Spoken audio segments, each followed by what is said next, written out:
Pessoal, então passando aqui ao nosso tópico 2, né, com a modificação na concentração dos portadores de carga, vamos tentar então entender o conceito de dopagem agora.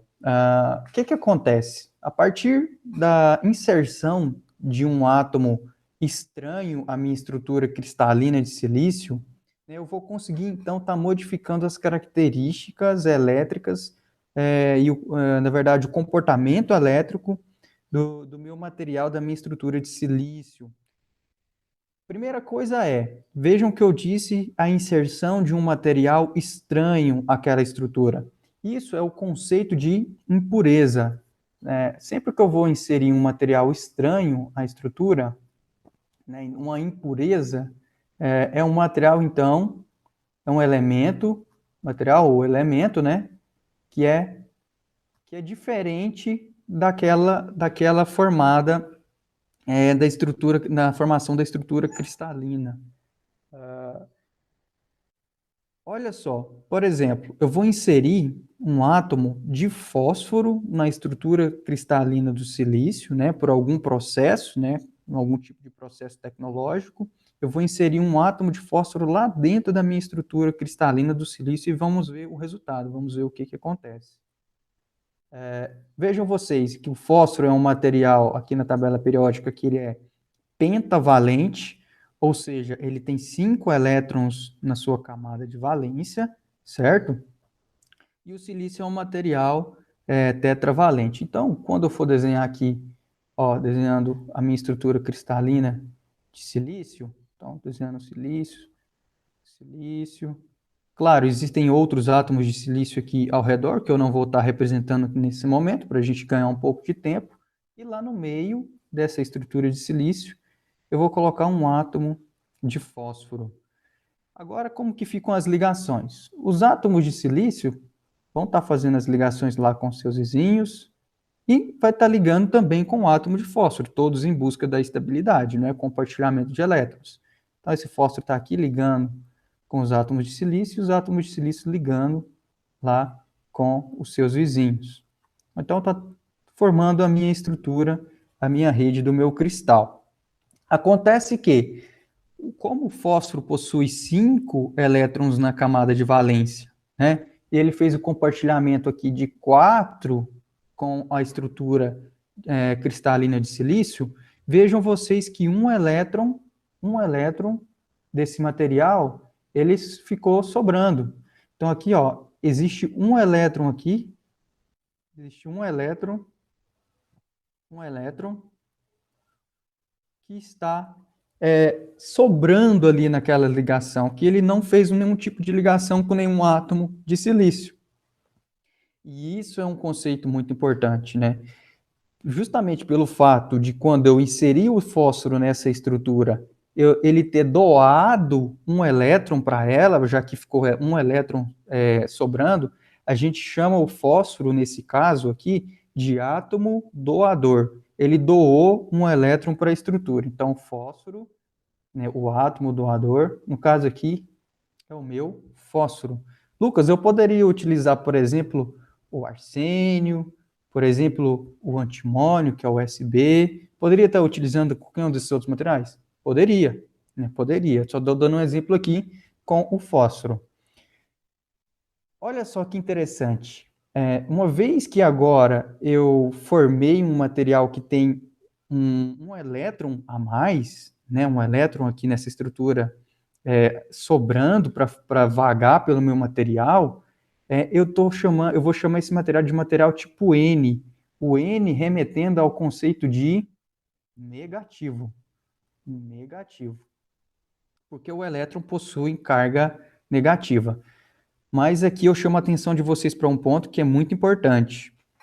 Esse elétron negativo e tudo mais aí, ele vai conferir um caráter de carga, né, carga global desse cristal agora com um átomo de fósforo lá dentro dele. Ele vai ficar negativo, a carga total desse cristal? A resposta é que não. Por quê? Por mais que o fósforo ele doou um elétron para a estrutura, mas o fósforo, assim como qualquer outro material, ele tem um número de prótons igual ao número de elétrons. Então, a carga global aqui desse cristal, ela continuou neutra. Então, por mais que esse material aqui tenha um elétron livre, a carga ela continua neutra. Porque às vezes o pessoal pode pensar que, pelo fato de que houve a doação de um elétron para essa estrutura, que esse material ficou carregado negativamente. Isso não é verdade. Porque o fósforo, apesar de trazer esse elétron, ele também traz consigo a mesma quantidade de prótons. Então, o balanceamento ainda continua existindo. Né? Então, esse material é um material que a gente chama de material tipo N. Material tipo N. E é muito relevante isso daqui. É bastante interessante, inclusive a gente vai começar a tratar disso e vai tratar o resto da disciplina praticamente, falando de material tipo N, e tem um outro material aí que a gente vai tratar daqui a pouco. Bom, seguindo aqui com os nossos conceitos, qual que é a concentração de elétrons e lacunas em um material tipo N?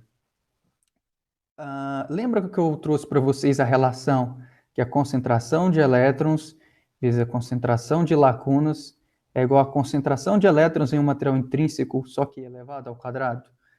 Acabei de trazer essa relação agora há pouco para vocês. Ela continua valendo aqui? Continua. Sabe por quê? Porque agora eu vou ter, na verdade, como concentração de elétrons, a concentração de elétrons no meu material, ela vai corresponder à concentração, vou chamar de N maiúsculo, porque eu vou tratar de um outro tipo de concentração aqui, concentração de átomos doadores. Né? Ou seja, deixa eu até, como esse conceito é importante, deixa eu até colocar aqui para vocês. Então, aqui é a concentração de átomos doadores. Que é no caso ali do meu exemplo que eu acabei de falar para vocês, o fósforo. Por que a concentração de elétrons nesse material do tipo N agora é semelhante à concentração de átomos doadores? Para entender isso, vejam vocês aqui o que eu trouxe alguns exemplos do material dopado, ou seja, inserido fósforo dentro do material de silício, por exemplo, dentro do cristal de silício. Um material, quando ele é levemente dopado, ele tem cerca de uma concentração de cerca de 10 elevado a 15ª átomos de fósforo, por exemplo, por centímetro cúbico. Já quando eu quero um material altamente dopado, ele tem uma dopagem da ordem de 10 a 17 átomos, por exemplo, de fósforo por centímetro cúbico. Lembram vocês que eu tinha uma concentração de elétrons livres à temperatura ambiente da ordem de 10 a 10 elétrons por centímetro cúbico?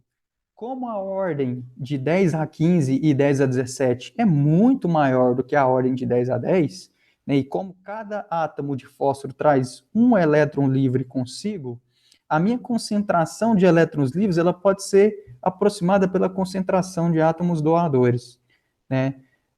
Se você somar um número que é 10 elevado à quinta com outro que é 10 elevado a 10, você vai ver que a diferença vai ser, na verdade, o resultado vai ser aproximadamente igual a 10 elevado a 15. Né? Um 10 elevado a 15 mais 10 é 17. Desculpa, um 10 elevado a 15 mais um 10 elevado a 10 vai dar aproximadamente um 10 elevado a 15ª. Então, por isso que eu trato aqui a concentração de elétrons livres sendo igual à concentração de átomos doadores. Mas por que essa relação continua valendo ainda? Por que agora o número de lacunas, o que aconteceu com ele? É interessante esse conceito porque, à medida que eu aumento o número de elétrons livres lá na minha estrutura cristalina, lá no meu átomo, do meu cristal, cada vez mais elétrons, acontece o que com a chance de acontecer a recombinação? Ela aumenta ou ela diminui? Ela aumenta muito. Né? Então, mais elétrons livres, quer dizer que mais elétrons podem encontrar uma lacuna, né, serem atraídos e preencher a lacuna. O elétron pode preencher a lacuna, né, fazendo a recombinação. Então, o número de lacunas vai diminuir em uma proporção bastante semelhante à proporção de aumento de elétrons livres nesse material. Então, por conta disso, essa relação ela ainda continua válida, né? Um outro conceito bastante relevante aqui é o conceito de majoritários e minoritários. Como a gente vai ter no material tipo N, um excesso de elétrons, né, o número de elétrons é muito superior, né, o número de elétrons é muito superior que o número de lacunas. Como a gente vai ter isso daqui, a gente chama os elétrons desse material de portadores majoritários. Portadores majoritários. E as lacunas, pegando uma caneta aqui de cor diferente, e as lacunas de portadores minoritários. Portadores minoritários. Por quê? Porque os elétrons estão em uma quantidade bem superior à quantidade das lacunas em um material do tipo N, dopado com fósforo. Aí a dopagem é justamente o processo da inserção de uma impureza naquele material, naquela estrutura cristalina de silício. Então tá bom. Evoluindo um pouquinho mais, passando aqui para um novo exemplo, né? É bem simples, bem rápido, né? Ele diz que uma peça de silício cristalino é dopada uniformemente com átomos de fósforo, tendo concentração de 10 a 16 átomos por centímetro cúbico. Então, ele pede para você determinar a densidade de elétrons e lacunas deste material a temperatura de 27 graus Celsius. Então, vejam só, a primeira coisa, a concentração de elétrons a gente já consegue matar sem fazer nenhum tipo de conta. Por quê? Porque a concentração de elétrons ela vai ser aproximadamente a concentração de átomos doadores. O E não para concentração de átomos, o D de doadores, que aqui no caso é o fósforo, né? Então, que é aproximadamente, na verdade, igual a 10 elevado a 16 elétrons por centímetro cúbico. Para mim encontrar a relação de átomos, na verdade, de lacunas por centímetro cúbico, basta eu aplicar aquela formulazinha que eu acabei de mostrar para vocês ali em cima. Então, de forma que a concentração de elétrons vezes a concentração de lacunas é igual a concentração de elétrons em um material intrínseco ao quadrado. Olha só, concentração de elétrons em um material intrínseco, ela foi dada aqui no contexto da equação, no contexto do exercício, desculpe, que é inclusive aquilo que a gente já tinha encontrado anteriormente para 27 graus Celsius. Então, resolvendo aqui, a minha concentração de lacunas vai ser igual a aquela concentração intrínseca ao quadrado, dividido pela concentração de elétrons, que na verdade a gente já achou e é igual à concentração de átomos doadores. Então, ao fazer essa continha aqui, vocês vão ver que a minha concentração de lacunas é cerca de 11.644 lacunas por centímetro cúbico. Olha a quantidade de elétrons que eu tenho no meu material, 10 elevado a 16, e a quantidade de lacunas que eu tenho no meu material, 11.644 lacunas por centímetro cúbico. A diferença é muito grande, né? Muito grande. Então, por isso que eu tenho os elétrons como portadores majoritários, né? E as lacunas como portadores minoritários. Então, esse exemplo ele deixa bem claro essa questão de portadores majoritários e minoritários dos materiais semicondutores, aqui no caso, do tipo N. Teve uma coisa muito importante que eu esqueci de comentar com vocês. Eu gostaria de voltar e fazer um comentário. Quando eu insiro um material estranho a essa estrutura, uma impureza que a gente chama dentro da estrutura cristalina de silício, por exemplo, aqui na tela o fósforo, esse material, vocês concordam comigo, que agora ele já não tem aquela característica mais de somente átomos de silício estarem formando esse material. A gente tem um átomo estranho, que é o átomo de fósforo, que é essa impureza que acabou de ser ligada aí essa estrutura cristalina, e por conta disso, esse material ele não é chamado mais de material intrínseco, ele é chamado agora de material extrínseco, né, ou semicondutor extrínseco, justamente porque agora ele é um material que tem ali dentro da sua estrutura não átomos somente de um tipo, né, mas ele tem ali um material que tem tanto silício quanto fósforo, por exemplo, aqui nesse caso. Então, esse é um conceito relevante, eu acabei aqui voltando para falar para vocês. Então, dando prosseguimento, aqui a gente já está caminhando para o final. A minha pergunta é possível a gente ter, no lugar da formação de elétrons, né, como sendo portadores majoritários, é possível a gente tornar as lacunas como sendo os portadores majoritários de um elemento? A resposta é sim, né? E vocês podem, por analogia do que foi feito lá com o fósforo, pensar no que eu devo fazer para tornar as lacunas majoritárias. Então, o silício, pegando aqui uma caneta vermelha, uma espessura bacana, o silício está aqui novamente, né, identificado, mas o que acontece, por exemplo, se eu fazer a dopagem, não com fósforo, mas a dopagem agora com boro? O boro, ele é um material ali da tabela periódica que ele é trivalente, ou seja, ele faz 3 ligações, né, com átomos adjacentes e já se torna estável, né? Então, material trivalente. Só que o silício ele precisa de fazer o compartilhamento de 4 elétrons.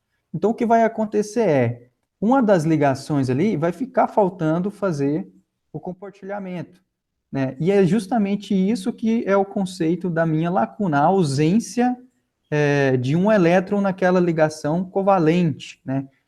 E claro, ali então se forma a presença de uma carga positiva. Então, à medida que eu insiro elementos trivalentes dentro da minha estrutura cristalina de silício, eu vou estar inserindo mais lacunas no meu elemento, né? Como a lacuna é um portador de carga positiva, a gente chama esse material resultante de material do tipo P. E aqui vale aquela mesma observação que eu fiz para o caso do semicondutor do tipo N, né? A carga global desse material semicondutor, ela continua neutra, né? Não é porque eu inseri esse material de boro que a minha carga agora global do material ficou positiva, o material ficou carregado positivamente. Não é isso, porque o boro, assim como o fósforo, lá no caso do material do tipo N, ele traz consigo a mesma quantidade de elétrons e de prótons. Então, ele traz consigo um material que é neutro, né, eletricamente neutro. Aqui, da mesma forma que no material tipo N, a gente também agora tem um semicondutor extrínseco, porque a gente já não tem mais uma estrutura formada apenas por átomos de silício. A gente tem agora o boro sendo com o material dopante, né, que a gente chama. Pelo fato da lacuna ser um material, um portador que, ao passar um elétron pela estrutura, pode ser preenchida por esse elétron, né, ela aceita um elétron, né, esse material dopante, que é o boro, é chamado geralmente de átomo aceitador, porque ele aceita receber ali um elétron, a lacuna aceita receber um elétron no processo de recombinação. Então, daí que vem a denominação de átomo aceitador, ao contrário de átomo doador, que foi o que a gente viu lá no material do tipo N, né, que doa um elétron para a estrutura. Aqui a gente tem a formação de uma lacuna extra para cada átomo de boro, né, ou de, por exemplo, alumínio ou galho, que eu insira nessa estrutura. Bom, passando aqui um pouquinho mais adiante, a concentração de lacunas e elétrons no material do tipo P segue aquele mesmo padrão que a gente já vem trabalhando, né? aqui a concentração de elétrons vezes a concentração de lacunas continua sendo igual à concentração de elétrons no material intrínseco, só que elevado ao quadrado, né?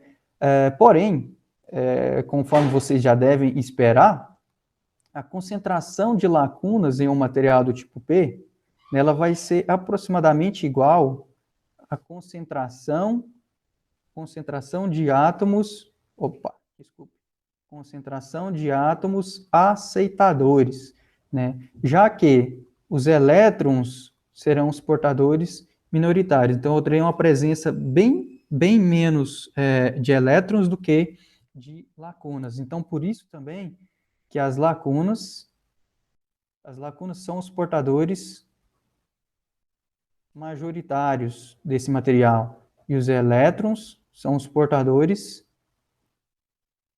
minoritários do meu material. E continua válida essa relação. Bom, caminhando aqui para o final, a gente acabou de responder a nossa terceira questão-chave, né, de que é como que a gente pode alterar a concentração dos portadores. A gente pode fazer isso, então, pelo processo de dopagem, certo? Em que eu consigo, então, tornar as lacunas ou elétrons como sendo os meus portadores majoritários, ou então, também, igualmente, por analogia, portadores minoritários no meu material. Então, a partir do processo de dopagem, eu consigo estar fazendo essa alteração e trazendo características diferentes para o meu semicondutor, né? Trazendo aqui, então, um breve resumo de tudo esses conceitos que a gente acabou de ver aí. Então, a gente tem aqui a inserção de fósforo, né? Traz para mim um material chamado material tipo N, certo? O fósforo é um material dopante, que é um átomo doador, e nessa estrutura aparece, então, um elétron livre, certo? Sendo que a concentração de elétrons vai ser aproximadamente a concentração de átomos doadores. Para o material extrínseco do tipo P, né, da mesma maneira, a gente tem a lacuna como portador majoritário, certo? O material tipo P, ele ainda tem aqui, por exemplo, a concentração de átomos aceitadores, como sendo a concentração das lacunas, certo? Então, a gente vai ter esses dois tipos de material semicondutores, tipo N e tipo P, né? De forma que a junção PN, como vocês bem podem imaginar, talvez a gente faça o quê? Agregue esses dois tipos de material em um mesmo cristal semicondutor, né? Então, isso, na verdade, já é um conceito para a gente trabalhar na nossa próxima aula. Inclusive, essa questão de onde vêm os portadores de carga, né, com uma das nossas questões-chave, além, então, além da energia térmica, né, que confere energia cinética para os elétrons, eles se liberam, né, passando a banda de condução e vagueiam pelo material, né, e assim se forma um par elétron-lacuna, é possível ainda a gente inserir portadores de carga no meu material, né, inserir as lacunas, tornando elas majoritárias, e inserir também elétrons, tornando eles majoritários, respectivamente um material do tipo P e um material do tipo N.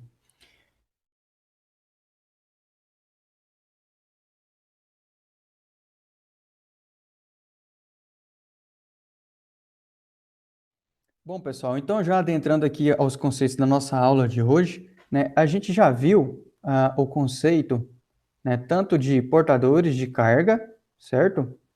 Quanto o conceito de modificação dos portadores, que é devido ao processo lá de dopagem, né? E na aula de hoje a gente vai ver como que esses portadores de carga se movimentam pela minha estrutura, que mecanismos que fazem com que os elétrons e as lacunas se movimentam pelo material, ou seja, conceitos relacionados ao transporte de portadores. O objetivo nosso, uma vez que a gente tem entendido esses essas fronteiras ali de conceitos, a gente vai poder entender melhor como que funciona a junção PN e a curva IV característica que vem lá da aplicação dessa junção PN. Bom, abrindo um pouquinho mais os conteúdos que a gente vai tratar nessa aula, a gente vai falar sobre dois mecanismos de condução de corrente, que é a corrente de deriva e a corrente de difusão, e também a gente vai tratar da junção PN, né, e suas polarizações, reversamente polarizada, diretamente polarizada e sem polarização nenhuma, que seria o caso da junção PN em equilíbrio. E claro, vamos começar falando um pouquinho sobre o que é uma junção PN de fato. Então, já partindo aqui com o nosso terceiro tópico, né, que é o tópico de transporte de portadores, né, falando sobre os mecanismos de condução de corrente, que é o de deriva e o de difusão. Né? O primeiro, pessoal, o mecanismo de condução de corrente de deriva, é o mecanismo de condução de corrente que vocês mais estão acostumados. Na verdade, eu acredito que talvez vocês nem tenham ouvido falar no segundo, que é a corrente de difusão. Mas a corrente de deriva é aquela mesma corrente que vocês vêm tratando desde lá da disciplina de circuitos elétricos 1. Né? Ou seja, por exemplo, a lei de Ohm prevê que a tensão é igual a R vezes I. Essa corrente gerada, né, essa corrente I, ela se deve à presença de uma tensão elétrica, né? E a gente sabe que, como o campo elétrico é o potencial em um determinado comprimento, né? Esse campo, essa tensão, esse potencial, gera um campo elétrico, né? E esse campo elétrico vai movimentar os meus portadores de carga. Nos materiais condutores, claro, em sua maioria, em sua totalidade, na verdade, composto por elétrons. Então, esse campo elétrico faz a movimentação desses elétrons. Movimentação de elétrons, movimentação de carga do tempo, né? Isso daí constitui para mim uma corrente elétrica. Ou seja, trocando em miúdos essa conversa que a gente acabou de ter, a corrente de deriva, ela é justamente uma corrente que se deve à presença de um campo elétrico na minha estrutura. A corrente de difusão, a gente vai tratar dela daqui a pouco. Agora, por enquanto, vamos ver mais conceitos da corrente de deriva. Então, conforme eu disse para vocês, a corrente de deriva ela está relacionada à presença de um campo elétrico, né? Esse campo elétrico vai causar uma força ali nos meus portadores de carga, né? Uma carga positiva submetida a um campo elétrico, ela vai aparecer uma força sobre ela que vai fazer o quê? Tender a acelerar ela no mesmo sentido do campo. Já uma carga negativa, né, vai adquirir uma força no sentido contrário ao sentido do campo, tentando acelerar essa carga, né, no sentido contrário ao sentido do campo aplicado. Claro, isso vai trazer para mim uma atração ou repulsão de acordo lá com a característica do meu campo elétrico que eu estou criando. Para entender um pouquinho melhor esses conceitos aqui dentro da realidade de semicondutores, eu trago um breve ensaio para vocês. Esse primeiro ensaio, eu vou colocar aqui um material de silício extrínseco, ou seja, ele foi dopado com determinado material, né?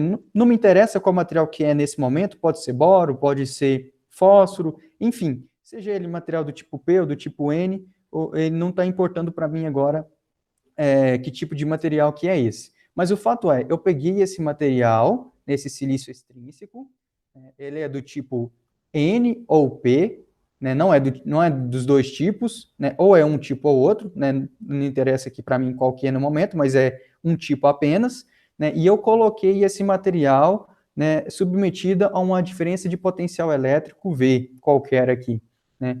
O meu estudo, o meu interesse é saber qual que é o comportamento dos elétrons e qual que é o comportamento das lacunas nesse material. Então, vamos tentar entender. Primeiro, com relação aos elétrons. Né? Se existirem elétrons livres aqui nesse material, o que vai acontecer com esses elétrons? Esses elétrons eles vão sentir uma repulsão pelo terminal negativo da minha tensão elétrica, da minha pilha, da minha bateria. Então, se houver qualquer elétron aqui, né, nessa estrutura, ele vai ser repelido pelo terminal positivo e atraído pelo terminal positivo. Desculpa, ele vai ser repelido pelo terminal negativo e atraído pelo terminal positivo da minha bateria. Então, eu vou ter um fluxo de elétrons indo para o meu terminal positivo, né, e saindo, sendo repelidos ali pelo meu terminal negativo. Né, de forma que eu vou ter uma corrente elétrica nesse sentido desenhado com a flecha azul.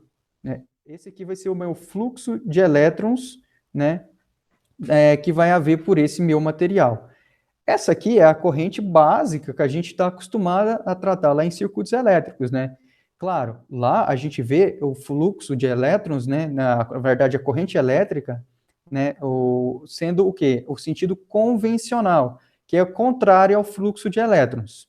Então, lá, se fosse esse aqui, estivesse tratando lá na disciplina, por exemplo, de circuitos, a corrente elétrica estaria no sentido contrário ao que eu acabei de indicar aí para vocês. Mas a gente sabe que aqui no meu material semicondutor podem haver também lacunas, né? Podem haver lacunas, e essas lacunas também são portadores de carga e elas vão estar reagindo também a essa diferença de potencial aplicada. Como que elas vão estar reagindo? Bom, da mesma forma, a forma análoga aos elétrons, né, elas vão ser repelidas pelo terminal positivo, essas lacunas vão ser repelidas ali pelo terminal positivo e vão ser atraídas pelo meu terminal negativo ali da minha bateria, de forma que eu tenho um fluxo de lacunas no sentido indicado pela flecha em vermelho aqui, ó. Né? E vejam vocês que, como eu tenho essas duas correntes, a minha corrente total vai ser provavelmente, né, composta tanto por uma corrente que vem lá do movimento dos elétrons, quanto uma corrente que vem pelo movimento das lacunas, né? A pergunta-chave é, como que essa corrente surge? Ela surge exatamente do processo que de atração ou repulsão dos meus portadores de carga em relação ao campo elétrico que foi criado por essa fonte de tensão V. Então, essa fonte de tensão V cria para mim um campo elétrico, certo? E a reação dos meus portadores de carga a esse campo elétrico criado vai formar para mim essa corrente que eu chamo corrente de deriva, né? Corrente de deriva. Tudo bem? Né? E, claro, isso tudo está relacionado à força de atração e repulsão dos meus materiais. Bom, vejam vocês, se eu tenho forças envolvidas nesse processo, é esperado que, né, o meu portador, né, ao ser submetido a uma força e se deslocar, ele adquire uma determinada velocidade. Né? Então, essa velocidade, claro, ela está sendo proporcional à força, que por sua vez é proporcional ao campo elétrico. Né? No campo elétrico, é a força vezes a carga. Então, a força aplicada, ela é proporcional ao meu campo elétrico aplicado aqui nesse caso. Então, a questão esses meus portadores de carga, ao adquirir uma velocidade, né, transitando ali pela minha estrutura, essa velocidade, ela tende ao meu infinito? Ela tende ao infinito? Ou eles vão vagar com a velocidade, claro, uma velocidade finita, um número qualquer? A gente espera, né, na prática, claro, que essa velocidade não seja infinita, mas o que está limitando essa velocidade desse transporte de portadores de carga? Para entender isso melhor, eu costumo fazer uma analogia, que é a analogia com o meu paraquedas. Aqui a gente tem uma pessoa que acabou de saltar do paraquedas, essa pessoa está submetida a algumas forças, né? A primeira força, a mais clara que existe aqui, é uma força relacionada à força gravitacional, né? Que a gente tem aqui, né, a gravidade, né, tentando trazer esse paraquedista até o centro da Terra. Essa força, ela aponta para o centro do globo terrestre, né? É uma força da ação da gravidade. Ao mesmo tempo, a gente tem contrária a essa força, e esse é o princípio aqui do meu paraquedas, uma força de arrasto, né? Um arrasto que impede com que a velocidade desse paraquedista seja muito elevada. Inclusive, ele vai conseguindo controlar lá a direção e a velocidade de queda, justamente controlando a força de arrasto, né, uma força aerodinâmica, que está envolvida lá, né, no seu processo lá de queda até o solo. Então, como resultante da aplicação dessas forças, o meu paraquedista, ele vai descer com a velocidade, deixa uma caneta aqui verde, com a velocidade V, que ele vai querer, talvez que seja constante, ou seja, eu tenho um equilíbrio entre as forças envolvidas ali, né, de forma que ele caia com a velocidade constante totalmente controlada, né, para não se esbofetar lá no chão. Então tá. Por que esse exemplo pode ajudar a gente a entender o conceito de velocidade dos portadores de carga? A força gravitacional aqui, né, nesse exemplo, ela na nossa analogia, ela representa o meu campo elétrico, né? De forma que quanto maior é o meu campo elétrico, maior é a velocidade, né, dos meus portadores de carga. Quanto maior é a força gravitacional, vejam, claro, vai ser maior a minha velocidade de queda do meu paraquedista. Já o arrasto do ar, ele representa uma resistência a esse movimento, nesse movimento de queda do meu paraquedista. E ele vai ser o análogo, aqui, na minha teoria de semicondutores, a minha mobilidade dos meus portadores de carga. Então, a velocidade dos meus portadores, ela é proporcional ao meu campo elétrico aplicado. Só que a velocidade, ela é dada em metros por segundo. E o meu campo elétrico, ele é dado em volts por metro. Então, existe aqui uma constante, né, nesse meu material que vai relacionar a velocidade dos meus portadores de carga com o campo elétrico aplicado.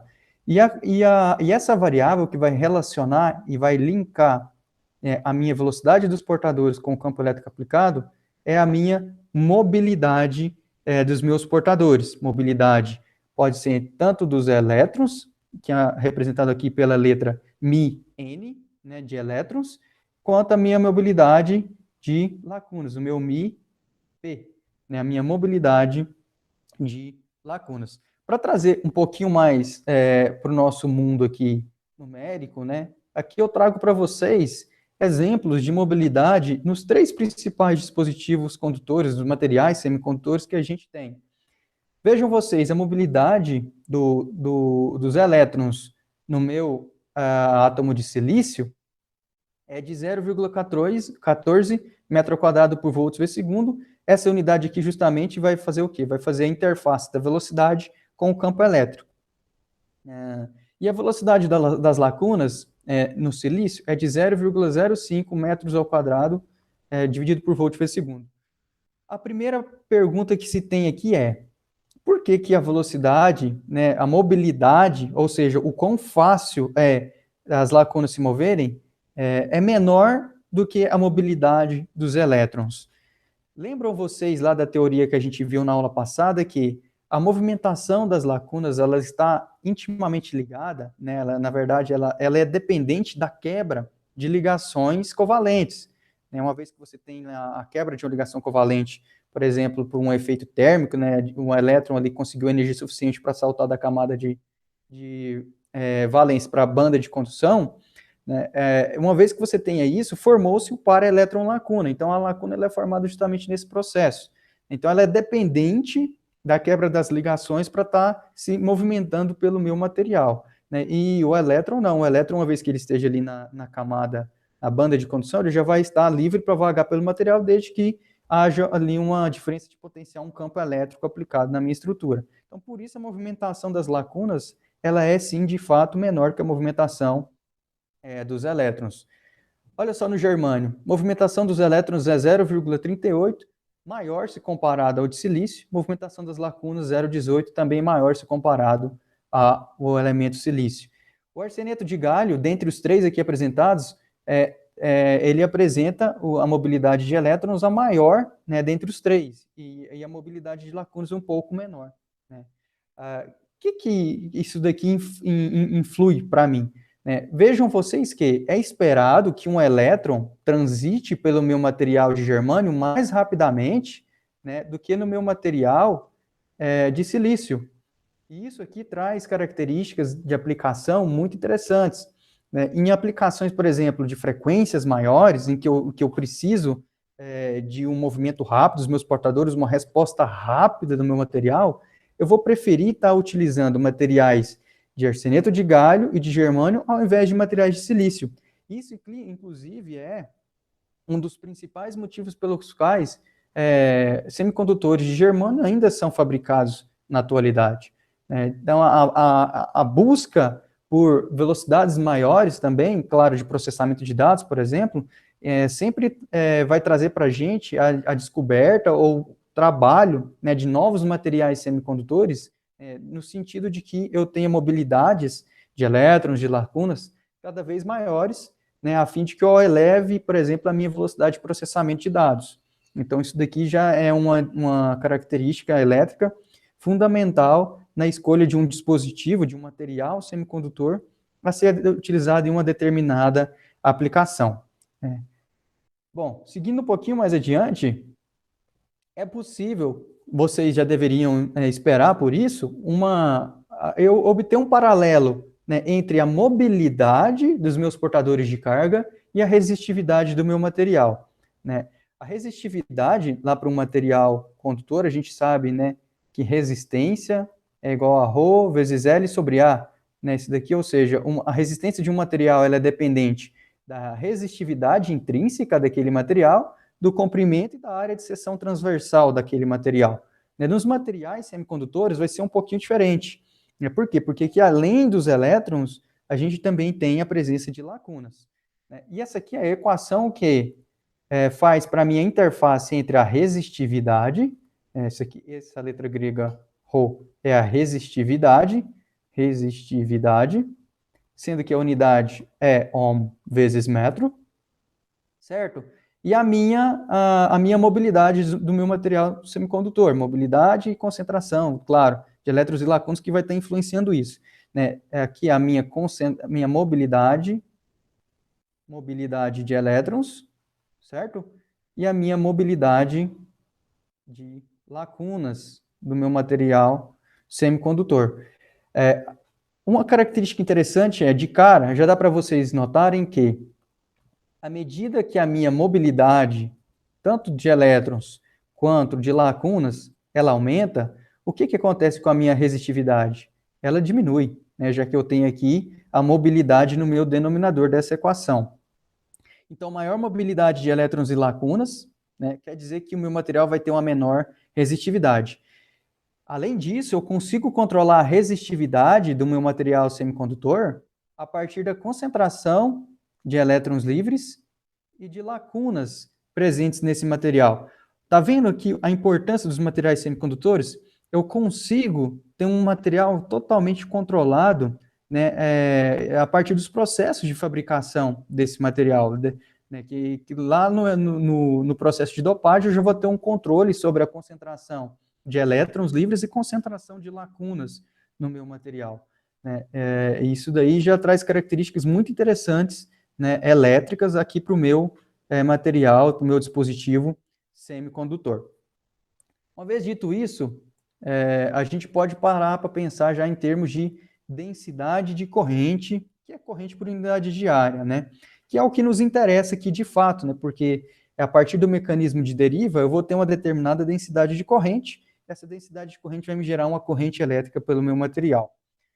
Primeira coisa é entender a densidade de corrente, né? Se eu tiver aqui uma determinada área, né?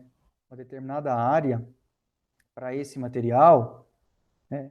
Se eu tiver uma determinada área para esse material, a quantidade de elétrons que atravessam essa estrutura, vou desenhar tentam ter uma visão tridimensional do que eu estou desenhando agora, né?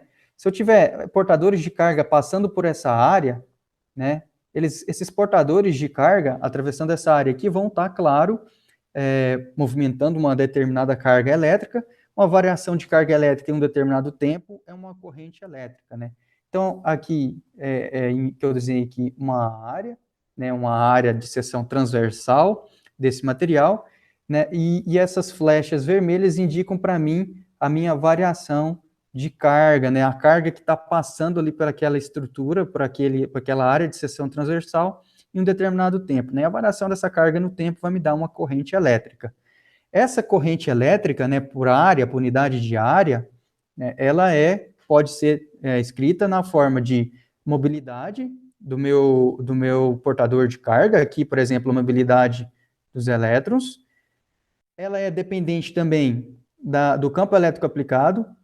Vejam vocês que se eu tiver um campo elétrico mais intenso, ele vai gerar para mim uma força maior sobre esse portador e mais carga vai estar passando por essa mesma área de seção transversal aqui em um mesmo tempo. Então eu vou ter o quê? Vou ter um aumento da minha corrente elétrica. Daí que vem a dependência com o campo elétrico aqui, que na verdade é o principal mecanismo, o principal dependência lá da minha corrente de deriva.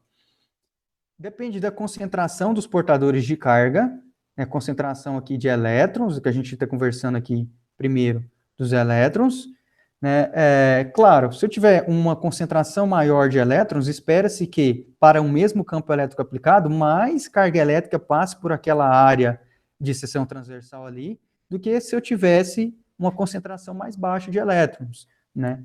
E como a gente precisa da carga envolvida nesse processo, a carga é a carga elementar, que é a carga de um elétron. Então, é a quantidade de elétrons que estão passando por essa estrutura, por essa área aqui, em um determinado tempo. Isso depende de quão fácil é para os elétrons se movimentarem, ou seja, depende da mobilidade, depende da força que está envolvida nesse processo, que vem lá do meu campo elétrico, depende também da minha concentração de elétrons e da carga elementar. Então, tentando pensar essas variáveis separadas, às vezes vocês conseguem entender melhor o conceito de densidade de corrente, que é corrente aí por unidade de área. Isso daqui eu falei tudo pensando em elétrons, variação de carga negativa em uma determinada área. Mas existem também nos semicondutores as lacunas. Então, o conceito vai ser análogo, né, ao conceito dos elétrons. Pegando aqui a caneta verde. Então, a concentração de... Desculpe, não ficou uma espessura adequada. Deixa eu pegar aqui a espessura correta. Então, a densidade de corrente elétrica, né, a corrente elétrica por unidade de área, devido às lacunas, né, também é corrente sobre área, só que, claro, agora, esses portadores, eles vão, como são portadores de carga positiva, né, eles têm uma mobilidade diferente, que é a mobilidade das lacunas. O campo elétrico é o mesmo, né, o campo elétrico que foi aplicado aos elétrons é o mesmo campo elétrico que está sendo aplicado aqui às lacunas. Essa densidade ela ainda é dependente também da concentração dos portadores de carga positiva, que são as minhas lacunas, concentração, por exemplo, dos átomos doadores, dos átomos aceitadores, lá no material tipo P, por exemplo, vezes a carga básica, né, a carga elementar, que é a carga de um elétron, já que a carga do elétron e a carga da lacuna elas são iguais, apenas de sinais opostos. Bom, feito todo essa conceituação, a gente chega que a corrente, a densidade de corrente total em um material semicondutor, né, a densidade de corrente total, eu vou até pegar aqui de uma cor diferente para a gente destacar esse conceito. A densidade de corrente total, ela é a soma tanto da densidade de corrente de elétrons, quanto da densidade de corrente vindo lá das minhas lacunas. E esse fato, ele vai se remeter, então, ele vai culminar, né, em linhas gerais, que a minha corrente elétrica de deriva, né, vinda pelo mecanismo de deriva, em um material semicondutor, ela vai ser igual à corrente elétrica, né, originada do fluxo de elétrons, né, que eu vou até simbolizar aqui para manter a nomenclatura, corrente vinda de elétrons, mais a corrente originada pelo fluxo de lacunas nesse material semicondutor.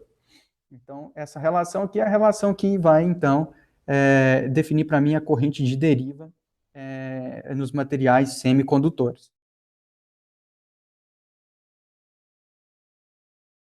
Bom, pessoal, então, passando a um exemplo numérico para estar reforçando os conceitos, né, que a gente acabou de ver sobre corrente de deriva, sobre resitividade e mobilidade de um material semicondutor, né, aqui eu trago para vocês o exemplo 3, que é um seguinte enunciado. Ele diz que um semicondutor, né, extrínseco de silício foi dopado com impurezas de modo que ele tenha uma concentração de lacunas, ou seja, a concentração de lacunas é igual a 8,5 vezes 10 é 21 lacunas por metro cúbico. Então, a concentração de lacunas, né, nesse material aqui é de 8,5 vezes 10 elevado a 21 lacunas para cada metro cúbico, né, desse material semicondutor aqui do meu enunciado.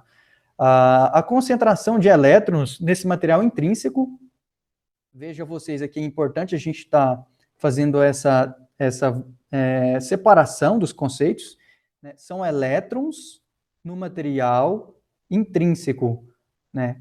Ou seja, isso daqui, para mim, é justamente o meu Ni, elétrons no meu material intrínseco. Ele falou para mim que essa concentração é de 1,4 vezes 10 elevado a 16 elétrons por metro cúbico.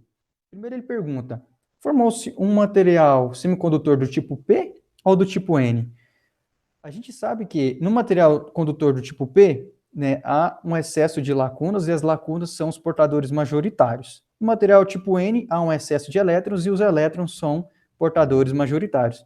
No contexto desse exercício aqui, o que a gente precisa fazer, então, é justamente descobrir a concentração de elétrons e a concentração de lacunas e comparar, para saber se eu tenho um material do tipo P ou um material do tipo N. Bom, então se ele foi dopado aí com essas impurezas, provavelmente, né, a concentração de lacunas, né, essa aqui, ó, são a concentração do meu átomo aceitador, vai ser igual à concentração das lacunas lá do meu material. Uma vez que eu tenho a concentração de elétrons livres, né, no material intrínseco, eu consigo aplicar uma fórmula que a gente viu, inclusive, na aula passada. Deixa eu só mudar aqui a cor da minha caneta, né, que a concentração de elétrons vezes a concentração de lacunas em um material semicondutor é igual à concentração de elétrons ao quadrado. De forma que eu consigo achar a concentração de elétrons, né, simplesmente fazendo o quê? Pegando a concentração de elétrons livres no material intrínseco elevado ao quadrado dividido pela atual concentração de lacunas desse material. Fazendo essa conta, né, substituindo aqui o valor de Ni por esse valor de 1,4 vezes 10 a 16 e o valor de concentração de lacunas por 8,5 vezes 10 a 21 lacunas por metro cúbico, vocês vão chegar, né, que a concentração de elétrons nesse material é de 2,3 vezes 10 elevado a 10 elétrons a cada metro cúbico desse material semicondutor. Ora, aqui ficou evidente, né? Ficou evidente para vocês, né? Como a concentração.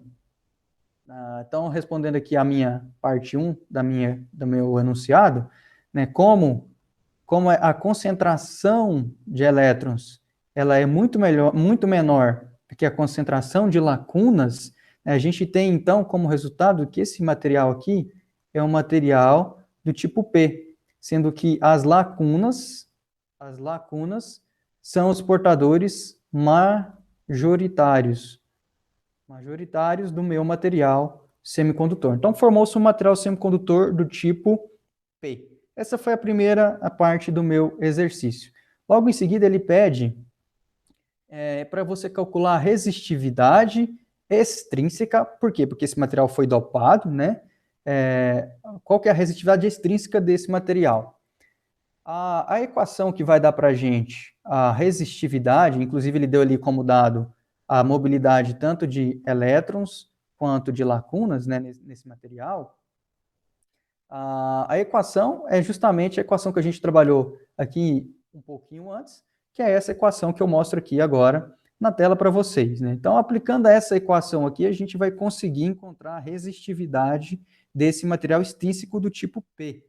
Então, descendo lá para a gente continuar a resolução do exercício, né, na sua segunda parte, a minha resistividade vai ser igual. Daí aqui a gente vai colocar no denominador a mobilidade das minhas lacunas. Vamos pôr as lacunas primeiro? A mobilidade das lacunas é de 0,05, está lá em metro quadrado por volt vezes segundo. Então, 0,05 vezes a minha concentração de lacunas. A concentração de lacunas nesse material é de 8,5 vezes 10 a 21, vezes a minha carga elementar, né, de uma lacuna, a carga é de 1,6 vezes 10 a menos 19. Então, essa aqui foi a parte das lacunas. Eu vou até trocar aqui de cor para a gente fazer agora a parte dos elétrons. Então, isso daqui, agora eu vou somar com a parte relativa dos elétrons. A minha mobilidade de elétrons nesse material foi dada de 0,14. Já está nas unidades corretas. Então, 0,14 vezes a minha concentração de elétrons livres, que é de 2,3 vezes 10 elevado a 10. Cuidado aqui para não colocar concentração de elétrons no material intrínseco. Essa equação aqui ela já reflete o material extrínseco, ou seja, o material que já foi dopado, né, vezes a carga elementar do elétron, que é 1,6 vezes 10 a menos 19. Então, tudo isso daqui, né, fazendo o inverso, 1 sobre toda essa a parte do denominador da equação, vai me dar aqui que a minha resistividade desse material extrínseco, eu até anotei o resultado aqui para a gente, para ficar mais fácil, é de 1,5 vezes 10 a menos 4 ohm vezes metro. 1,5 vezes 10 elevado a menos 4 ohm vezes metro. Mas o mais importante, né, além de chegar até esse número, até esse valor, é interpretar esse valor, né? Porque senão ele é somente um número, não tem significado algum, né? Então é importante a gente saber interpretar esse número. Por si só, sem comparar esse número com de outro material, fica algo vago. Essa resistividade ela pode ser ou boa ou ruim, mas, por exemplo, se a gente tiver como parâmetro de comparação a resistividade elétrica do cobre, né, aqui ó, a 27 graus Celsius, a resistividade elétrica do cobre é de 1,7 vezes 10 a menos 8 ohm a cada metro. Se vocês olharem, a gente obteve uma resistividade por esse material extrínseco de 1,5 vezes 10 a menos 4.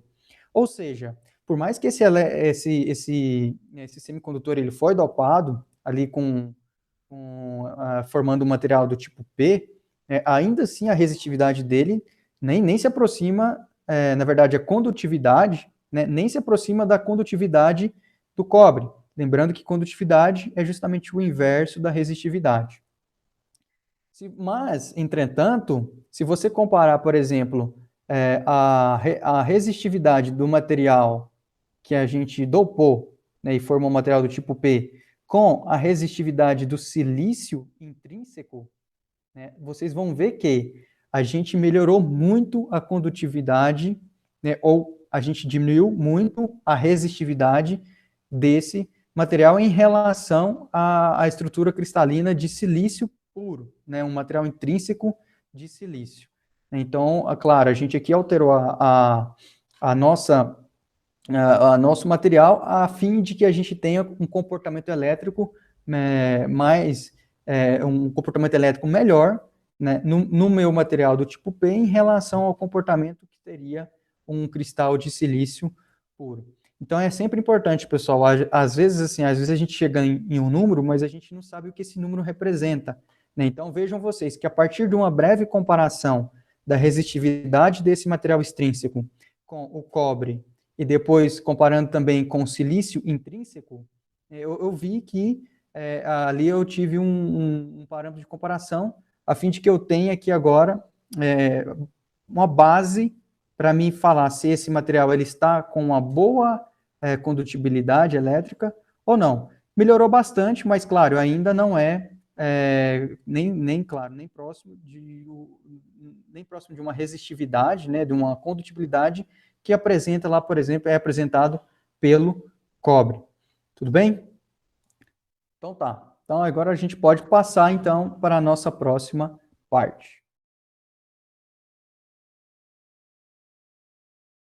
Bom, pessoal, então, uma vez que a gente tenha entendido os conceitos, né, do mecanismo de condução de corrente, que é a corrente de deriva, a gente pode passar ao segundo mecanismo, que é a corrente devido ao efeito de difusão dos portadores de carga, né?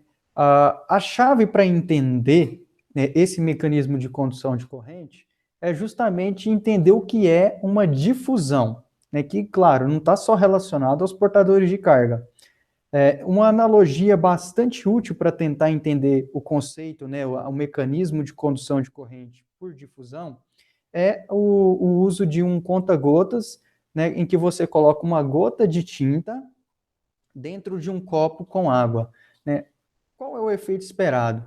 Então, desenhando aqui um copo, né, um copo em que a gente coloque essa gota de água, essa gota de tinta, aqui no caso uma tinta verde, até vou pegar a minha caneta verde para estar representando isso daqui. Uma vez que eu vim com o meu conta-gotas, né, tentar desenhar uma gotinha, e coloco uma gotinha dentro da minha água, que está aqui dentro desse copo com água, aqui, ó, representado aqui esse nível da água, Uma vez que essa gotinha, ela caia dentro do meu copo com água, o que eu vou ter é o quê? É um início de difusão, né, desde que essa tinta seja, né, solúvel em água, né? Eu vou ter uma concentração inicial da tinta aqui no começo, certo? E essa tinta ela vai começar a fazer o quê? Ela vai começar a se difundir, olha a palavra, difundir, pelo meu copo com água, né? E vai começar a preencher esse copo com água, né? A fim de que vai chegar em um ponto em que eu vou ter essa corrente, toda essa água aqui do meu copo preenchida, né? Com a minha tinta difundida por ela. Esse é o conceito de difusão, né? Vejam vocês que eu tinha no início aqui, a hora que a gotinha caiu dentro desse copo, eu tinha uma concentração elevada, né, dessa tinta, né, e à medida que ela se difundiu ali pela minha água, que estava com a concentração nula ou muito baixa de tinta, essa tinta foi se espalhando, se difundindo pela água, de forma que a concentração de tinta ali dentro ficasse equilibrada, ficasse igual. Então, esse é o conceito de difusão, né? Aqui, claro, com analogia com um copo de água em que você pingue uma gotinha de tinta dentro dele. Então, tendo isso em mente, a gente pode passar aqui para esse mesmo conceito, só que relacionado à nossa teoria de semicondutores. Então, a primeira pergunta aqui parece muito estranha e parece ir de encontro a tudo que a gente estudou até hoje, é a seguinte: pode existir uma corrente elétrica sem haver aplicação de uma diferença de potencial? Em outras palavras, né, agora eu posso ter aqui, ó, né, de acordo com a lei de Ohm, é possível existir uma corrente elétrica, sem aplicação de uma determinada DDP? Vejam vocês que se a tensão for nula, obviamente eu vou ter uma corrente elétrica passando pelo meu circuito que também é nula, né? Então, é muito estranho eu estar respondendo a priori, né, essa questão, respondendo que sim, que é possível ter uma corrente elétrica sem a presença de uma diferença de potencial. Na verdade, essa equação, ela é aplicada lá para os meus condutores. Para os meus semicondutores, pode ser que a gente vai ter algo além dessa equação aqui, porque essa equação, ela representa o mecanismo de deriva, que a gente acabou de ver anteriormente. Então, aqui a gente vai ter um segundo mecanismo, que é um mecanismo de difusão, que vai permitir para a gente o aparecimento de uma corrente elétrica, em outras palavras, um movimento de portadores, né, sem necessariamente eu estar aplicando uma DDP, uma diferença de potencial, ou um campo elétrico aqui no meu material semicondutor. Para ilustrar isso melhor, esse conceito, né, eu vou propor para vocês para a gente fazer um ensaio aqui, em que a gente vai fazer o quê? Vamos injetar, né, nesse portador, aqui, desculpa, nesse semicondutor do tipo N, vamos fazer o seguinte, vamos, de alguma maneira, não interessa como, mas vamos fazer o seguinte, vamos aqui, ó, injetar elétrons, né, um número elevado de elétrons, né, ó, todos esses aqui são elétrons, nesse semicondutor do tipo N aqui. E vamos ver o que acontece com a concentração de elétrons, né, o N minúsculo, né, em função aqui da distância ou do comprimento do meu material. Então, como que fica essa concentração? À medida que eu vou inserindo elétrons aqui no começo, né, do meu material semicondutor tipo N, a minha concentração de elétrons aqui, ó, a minha concentração de elétrons aqui no começo, né, no início do meu material semicondutor, ela vai ficar muito elevada. E à medida que eu vou adentrando ao meu material, essa concentração vai ficando cada vez menor. Então, o comportamento gráfico, é claro que é esperado, então, que eu tenha uma concentração de elétrons elevada aqui no início, certo? E à medida que eu estou caminhando pelo meu material, a concentração de elétrons vai diminuindo, né? A minha concentração de elétrons vai diminuindo. Esse efeito, ele vai durar enquanto eu estiver fazendo esse processo de injeção aqui de elétrons no meu material semicondutor pelo lado esquerdo dele. enquanto eu estiver fazendo esse processo, a concentração ali no começo vai estar mais elevada do que a concentração lá no final do meu semicondutor.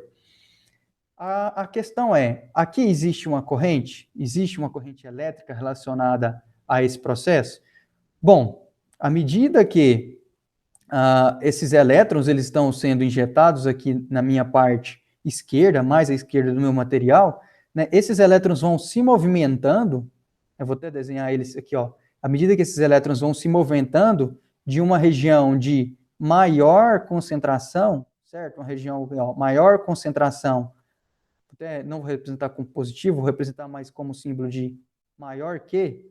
Então, à medida que eu vou passando de uma região de maior concentração de elétrons para outra região de menor concentração de elétrons, esses elétrons se movimentando são cargas em movimento.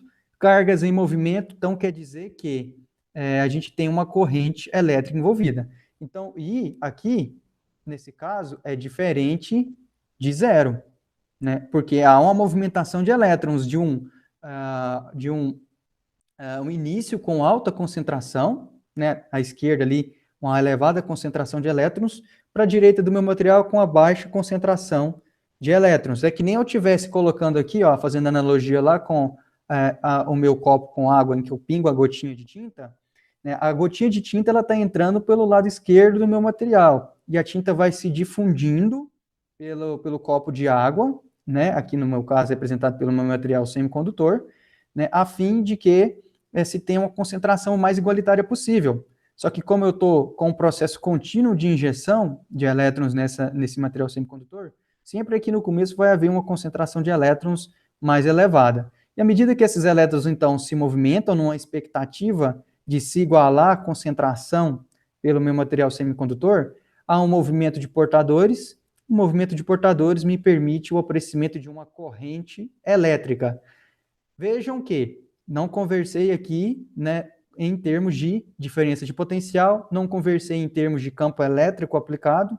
Então, portanto, essa corrente ela se deve justamente à diferença de concentração de elétrons no meu material semicondutor do tipo N. Aqui eu estou usando o tipo N, mas poderia ser utilizado o tipo P, né, o raciocínio é exatamente o mesmo de forma análoga. Agora, se eu chegar em um momento e parar de injetar esses elétrons aqui no meu material semicondutor, né, então esse processo parou de acontecer, então o que eu vou ter é uma concentração de elétrons no meu material que vai ser homogênea, que vai ser igual, né? Então a concentração aqui, ó, o gráfico de concentração em função da distância, é esperado que ele seja bem próximo de uma reta. Bom, se eu já adquiri aqui uma concentração igual, quer dizer que não há aqui nesse material um movimento relevante de portadores de carga negativa, de elétrons. Se eu não tenho essa movimentação de portadores de carga negativa, a corrente a elétrica, após um tempo aqui, né, sem eu aplicar, injetar elétrons nessa minha estrutura, ela vai ser nula, ela vai ser igual a zero, já que aqui agora eu já não tenho mais essa diferença de concentração entre ali o início, né, o ponto mais à esquerda e o ponto mais à direita do meu material semicondutor do tipo N. Evoluindo um pouquinho mais esse conceito, então a gente ficou bem evidente ali que a presença de uma corrente elétrica pelo mecanismo de difusão, ela é dependente da concentração desses portadores de carga no meu material, né? Vejam que se eu tivesse, quanto mais elevada essa concentração em relação à concentração no final aqui do meu dispositivo semicondutor, ou seja, quanto maior é a concentração de elétrons na esquerda e menor a concentração de elétrons na direita, maior é a diferença de concentração dos dois, né? Ou seja, vai haver uma tendência desses elétrons aqui no espaço, né, de maior concentração de irem, inclusive, mais rapidamente preencher os espaços de menor concentração. Ou seja, vai haver um movimento mais rápido dessas cargas. Se esse movimento está acontecendo de forma mais intensa, né, ou seja, a diferença dos dois é cada vez maior a fim de que mais elétrons vão ali rapidamente tentando igualar a concentração, né, então quer dizer que eu tenho uma corrente elétrica maior.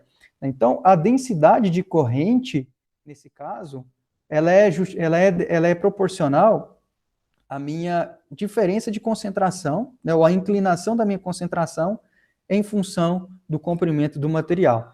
A gente pode falar exatamente o mesmo para as lacunas, né? Pensando aqui no caso do material, por exemplo, o material tipo P. Então, a minha densidade de corrente, né, de lacunas, devido ao efeito de difusão em um material condutor, semicondutor, por exemplo, tipo N, ela vai ser proporcional à diferença de concentração de lacunas em função da distância lá do meu material. De forma que quanto maior for essa diferença de concentração, né, maior vai tender a ser a minha densidade de corrente, que é corrente por área, consequentemente, maior também vai ser a minha corrente elétrica. Na hipótese de haver os dois, né, elementos portadores de carga no meu material, então a gente pode dizer que a densidade de corrente total vai ser justamente a soma, né, assim como ocorreu lá para o meu mecanismo de deriva, a densidade de corrente total vai ser a densidade de corrente, agora devido ao fenômeno de difusão nos elétrons, mais a densidade de corrente devido ao fenômeno de difusão de portadores das minhas lacunas. A implicância dessa equação aqui, mais uma vez, é que a minha corrente total, né, agora devido à difusão, né, ao fenômeno de difusão dos portadores de carga, vai ser igual à soma da parcela relativa aos elétrons, né, e com a soma da parcela relativa às lacunas, portadores de carga positiva. Bom, uma vez entendido esse conceito, né, a gente pode agora fazer um paralelo entre a difusividade e a mobilidade de portadores de carga, né? Eu não comentei ali acima, mas existe uma difusividade, uma constante, né, de difusão, né, que relaciona a minha densidade de corrente com a variação da concentração dos meus portadores de carga. Né? O link entre a densidade de corrente e essa variação da concentração é justamente a difusividade do meu material semicondutor. Né?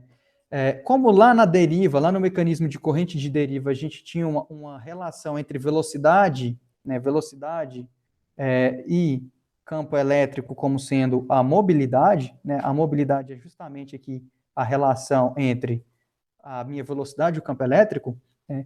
Aqui, então, eu posso fazer um paralelo da mobilidade com a difusividade para fazer, então, ter uma relação que o pessoal chama de relação de Einstein, né? Que, claro, né, vocês podem ver aqui pela equação, né, esse D é justamente a minha difusividade, então, vou colocar aqui, é a difusividade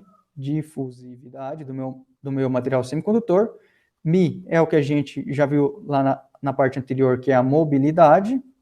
Então, a relação entre os dois vai ser dada pela constante de Boltzmann, né, vezes olha só, essa parte é importante, a temperatura do meu material, né, a temperatura e a carga elétrica que é elementar de um elétron. Vejam vocês que essa relação, ela é uma relação, então, a difusividade sobre a mobilidade, que ela depende da temperatura. Então, mais uma vez, quando a gente fala de dispositivos eletrônicos, quando a gente fala de dispositivos semicondutores, a gente sempre está preocupado com a temperatura. Por quê? Porque a temperatura, vejam vocês, que ela vai alterar aqui a relação entre difusividade e mobilidade dos meus semicondutores, consequentemente, também vai alterar os mecanismos de condução de corrente, certo? De forma que eu vou ter uma difusividade maior, uma mobilidade maior, ou o contrário, podendo também acontecer, né? O fato é que para a temperatura ambiente, né, né, que a temperatura dada em Kelvin, lógico, eu vou ter essa relação de Einstein aproximadamente igual a 26 milivolts. E esse termo aqui é tão importante, pessoal, né? Essa relação é tão importante que, claro, ela ganha aí o nome de relação de Einstein, mas esse termo aqui em especial, né, esse resultado para a temperatura ambiente, ele é tão importante que ele é chamado de tensão térmica. Então, ele tem um nome próprio, chamado de tensão térmica. E essa tensão térmica ela vai aparecer em equações, né, de quase todos os dispositivos semicondutores, lá do diodo, do transistor. Então, essa tensão térmica ela tem uma relevância muito grande aqui dentro dos nossos estudos de eletrônica analógica. Ela vem da relação entre a difusividade, né, que se remete à corrente de difusão, né, e a mobilidade de portadores de carga, que remete-se ao mecanismo de corrente de deriva. Então, essa tensão térmica ela também é relevante aí nesse contexto. E eu trouxe aqui para vocês um símbolo de atenção, né, que não necessariamente no semicondutor vai haver apenas um tipo desses. Pode ser que tanto a corrente de deriva quanto a corrente de difusão, elas aconteçam ao mesmo tempo no meu material semicondutor. Né? O que não acontece lá no meu material condutor, que vai ter lá, né, a corrente de deriva como o seu mecanismo principal de condução de corrente. Então, os semicondutores pode ser que os dois convivam ao mesmo tempo nesse material que a gente está estudando. Então, com base nisso, a gente responde a nossa quarta questão-chave, né, que a gente passou, inclusive, na aula anterior, né, que como os portadores de carga se movimentam. Então, eles se movimentam por dois mecanismos distintos, né, por dois mecanismos. Esses mecanismos são a corrente de deriva, proveniente da aplicação de um campo elétrico ao meu material semicondutor, e também a corrente de difusão, que está relacionada à minha diferença de concentração dos portadores de carga no meu material semicondutor.